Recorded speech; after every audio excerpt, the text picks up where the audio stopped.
This next video lecture is about history. This is a kind of a new field when it comes to development work. I mean, it's looking at the importance of different historical events and how they still influence development today. We're going to take a quite longer step backwards and look at some patterns in history. The first thing when you're looking at global history and development of different regions, it was better for you to be on an east-west axis than to be on a north-south axis.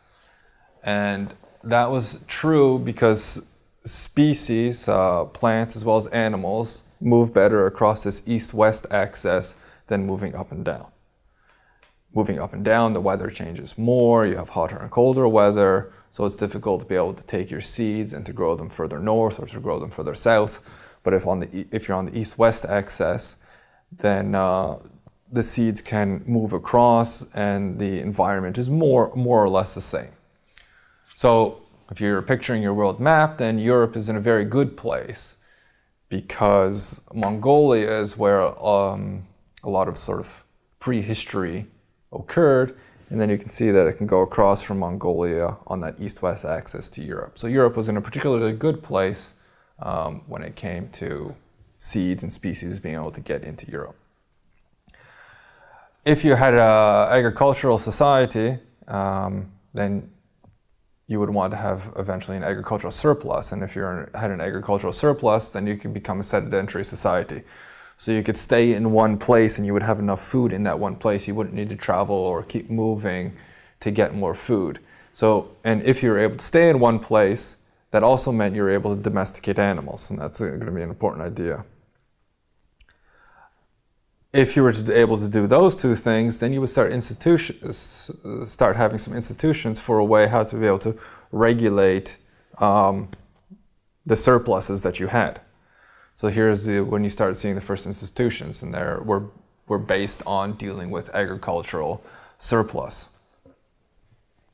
And getting back to those domesticated animals, being close to those domesticated animals, close in proximity to them, you would be less susceptible to diseases. So you increased your immunity to different diseases the closer you were to these domesticated animals.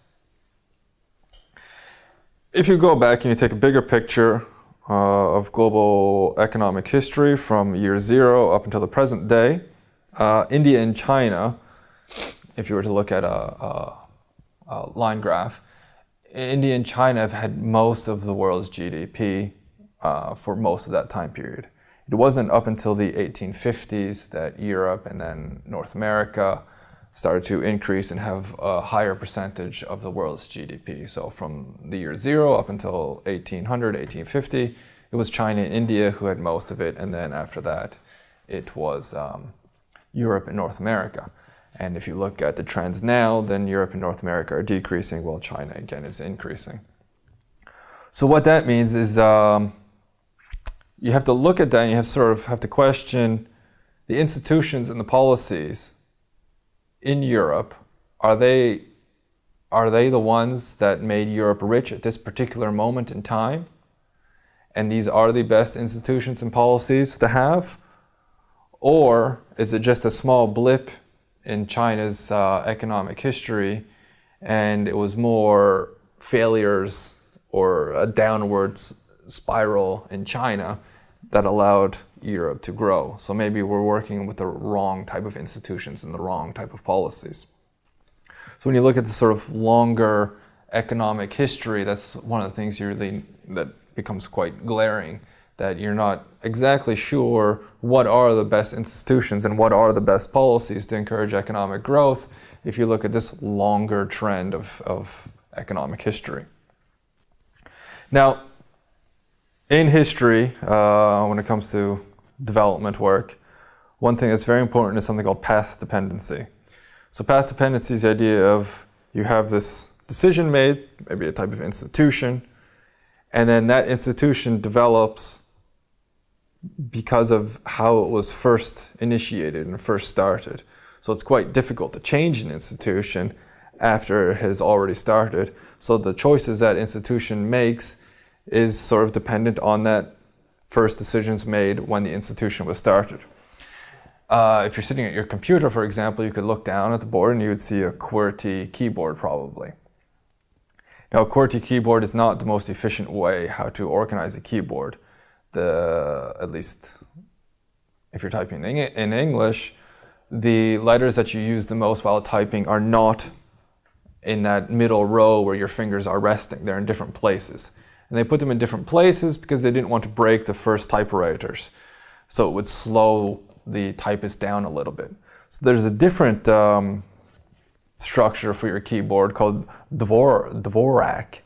And that has those most important keys also where your fingers are resting. So it's faster if you're able to type on this keyboard. It's faster than on typing on a QWERTY keyboard.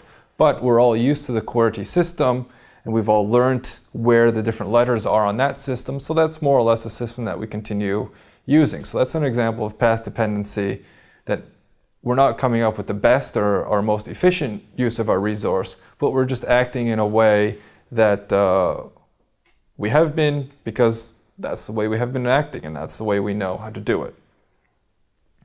When it comes to change, though, in an institution, particularly when it comes to path dependency, then you have sort of three situations. Within the institution, the quote-unquote losers of the change could be in control of those institutions, so they have no interest to change how those institutions function. The winners are in control of the institutions, but they don't want to have more winners, so they want to, whatever the change is, they want to hold on to those extra profit from the change, and they want to hold on to it themselves. And finally, what you would hope for the best is the winners are in control and that they want more winners. But then that means when an institution changes, then there are sort of three reasons why it wouldn't change. And that also will be an important part of this idea of path dependency, because even if you notice that that path dependency is happening, that doesn't mean it's going to change, because the people in institutions also need to change how those institutions work. Now I'm going to tell you a story from Jared Diamond in his book Guns, Germs, and Steel. And he recounts the story of the Spaniards going to what is now Peru and capturing the head of the Incas, the Sapa Inca, Atahualpa. So what happens in the story, they're in this city called Cajamarca, and Pizarro is there from Spain, and he agrees to meet this Sapa Inca, like the emperor of the Incans, we can call him. And when that happens, he agrees to meet him in the town square. The priest goes up to the Sapa Inca, and the priest gives him the Bible. The Incan, he doesn't know how to read, doesn't know what a book is, so he takes it and throws it on the ground. When that happens, the priest tells all the soldiers there, he's a heathen, doesn't believe in God, we need to attack. So then they go and they attack, and in the battle they take Atahualpa, and now the Spaniards are holding Atahualpa hostage after this battle. So many months go by, and Pizarro agrees to release the Incan emperor for ransom money. So the Incas, they provide this huge amount of gold. It's called the largest amount of ransom money ever paid in history. So they provide a huge amount of gold to Spain, and so then the Spaniards take out this Incan, and then they kill him.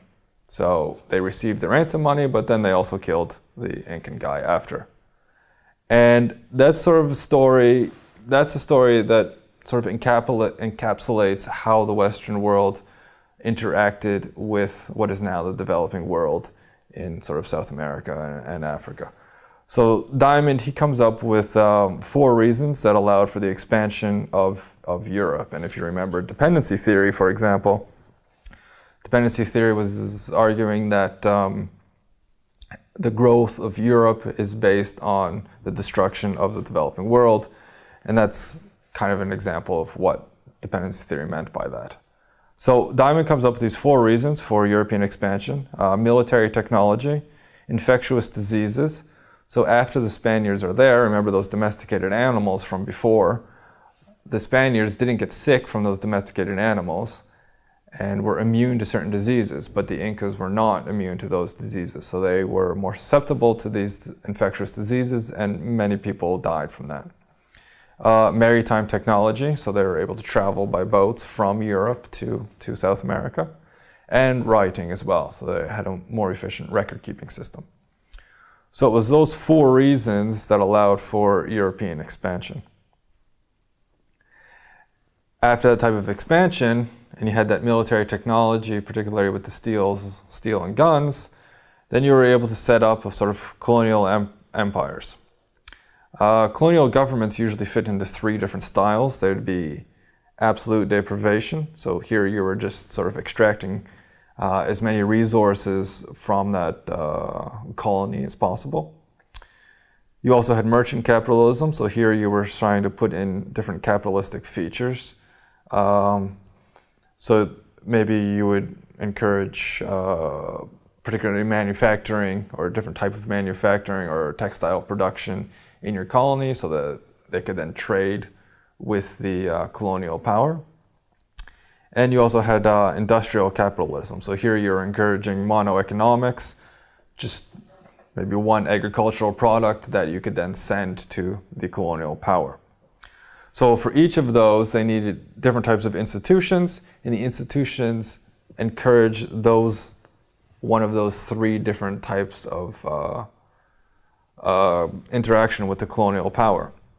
So that's an example. If you have that type of institution, then your path dependency after colonialism, so even if when colonialism ends, your institutions are still based on those same colonial ideas. And if you were to follow the idea of path dependency, then the decisions that those institutions make are still only reinforcing what had been happening during colonial times. So the institutions, they need to change, but as we talked about before, maybe the people who are in charge of those institutions want them to change. Now, there were always an elite within the colonies that benefited from trade with the colonial power. So if that elite was in charge of the institution as well, they would also have no real desire or wish to change the terms or the institutions to benefit other people, because they were benefiting quite well from the way that the system was organized. Another factor I just wanted to highlight is the slave trade. This is kind of a unique event, but it's a good example of how an event in history still influences development today. So there were 4 slave trades from Africa. I'll just focus on the one, though, the North Atlantic slave trade. So in 1850, the population of Africa was half of what it would have been if that slave trade hadn't existed. And what you saw during the slave trade was lots of, it's called the gun-iron slave cycle. So guns and iron would come in, and it would go to Africans, and then those Africans would then go and capture slaves, and then send it back, and send the slaves back to the European power, and then the European power would send it across the ocean. And those guns and steel would stay with the people who had captured the slaves. And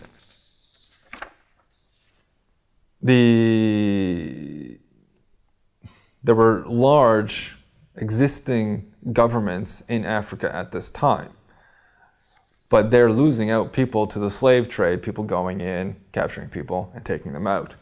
So I'm actually going to read you a letter written from the king of one of these large empires, Mani Congo, and he's writing to the king of Portugal. And in this letter, he goes, "Each day, the traders are kidnapping our people. children of this country, sons of our nobles and vassals, even people of our own family. This corruption and depravity are so widespread that our land is entirely depopulated. We need in this kingdom only priests and school teachers, and no merchandise, unless it is wine and flour for mass. It is our wish that this kingdom not be a place for the trade or transport of slaves. Many of our subjects eagerly lust after Portuguese merchandise that your subjects have brought into our domains. To satisfy this inordinate appetite, they seize many of our black free subjects. They sell them, after having taken these prisoners secretly or at night. As soon as the captives are in the hands of white men, they are branded with a hot iron. So there you can see an example. There's a pre-existing government, and that government is losing people, losing resources because of that slave trade.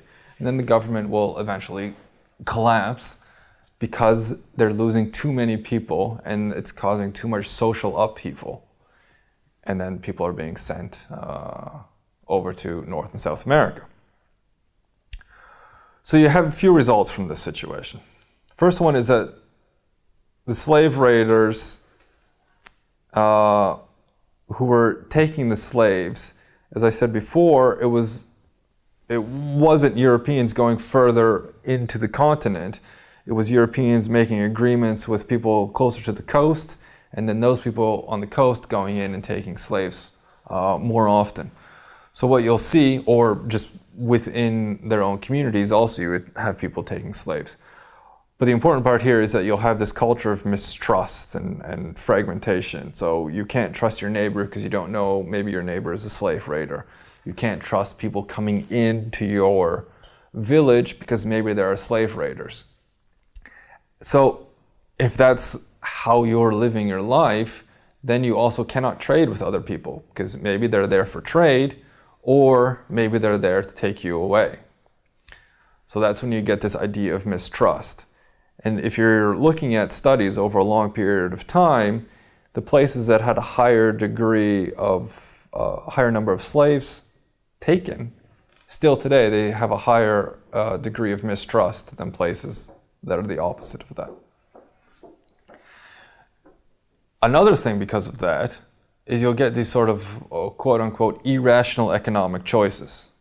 So if you remember this neoliberal economic idea is that people are acting out of their own self-interest, but it was the idea if it was a free market, then that own self-interest would be good or the best economic choices for a person, and then that's how your country would be able to develop or prosper. But because of this change to the sort of local society, then you had people making quote-unquote irrational economic choices. So it was better for you in your country if you were very mountainous or if the terrain was not very good for agriculture. Now, why would that be better for you? It was better for you because then it was more difficult for slave raiders to go in and take slaves away. So you remember Sachs and his idea of physical geography. When it came to sort of a mountainous region wasn't good for growth. Well, a mountainous region was good for growth. At least it was good for saving your life at this particular time, because if you lived in a mountainous region, you could hide better. So you'll see more people living in these mountainous regions or regions with bad terrain than the places that were best for agriculture. There are also different cases of farmers moving away from the roads. So if you're a farmer, you would want to farm closer to the road so that you could get your products to the road and then be able to trade with the neighboring villages or take it to the central market and everyone would go there. But if you're a farmer during slave raiding times, you would actually want to be as far away from the road as possible. And why you would do that? Because that road was also used by slave raiders. So by being closer to the road, there's a higher likelihood that you would be taken by slave raiders. So here you can see another example of people making sort of, let's say, irrational economic choices, but what they were trying to do was save their lives at that particular moment, not thinking about sort of economic growth, or they couldn't do the economic growth if they were on a boat to North or South America. Another result of this time is that the institutions were more or less there to facilitate slave trading. So any type of crimes that were committed, the